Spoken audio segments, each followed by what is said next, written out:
महंगा पड़िला पुलिस बाबू 10 कोटी टंकार डील हनुमान पैसा पुराना तंबा और पितल ढाल को नहीं 10 कोटी टंकार डील करथिले पुलिस बाबू। मालकानगिरी जड़े आदिवासी इर्मा माढ़ी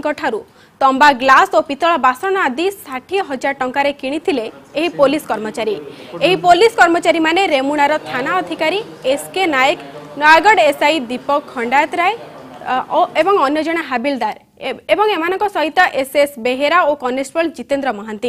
एमाने ही तंबा और पितल जिनिस को कोलकातार जड़े व्यक्ति को बिक्री करने 10 कोटी टंकार डील होइथिला। यार पर्दाफाश करिछि मालकानगिरी पुलिस। एही घटना रे समस्त पक्षरु समन जारी कर दैछि।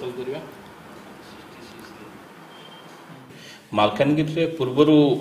मालकानगिरी कालीमाला थाना जड़े इन्स्पेक्टर थिले एसके नायक सुरेंद्र कुमार नायक से वर्तमान रेमुणा थाना आईसी अच्छी तापर तांको पाखरे दीपक कुमार खंडायत राय जड़े सब इन्स्पेक्टर थिले पोटेरू रे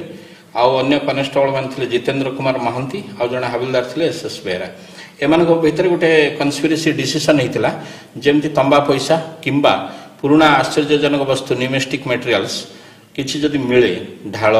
डेटी मानकर ढाल ये से जिनस जोटा कि चाउल पुलिंग करिवो ताहले एटा को नै समाने हाई कॉस्ट रे डिस्पोजल करिवे। अकॉर्डिंगली एठी जे माने सब बदली ही पळेला परे दीपक पळी गले नयागढ़ को तापर एसके नायक पळी गले बालेश्वर को एमान भीतर गोटे माने कनेक्शन रहितला ए कनेक्शन को बेस करिके एमाने कोन कले जने तपति मल्लिक बोली जने अछंती एमवी 101 रो अंगनवाड़ी वर्कर तांको जरिया रे से इर्मा माढ़ी गोतीगुड़ा विलेज रो तांग पाखे किछि ढाल आउ तंबार ग्लास अछि जोटा कि वैल्यूएबल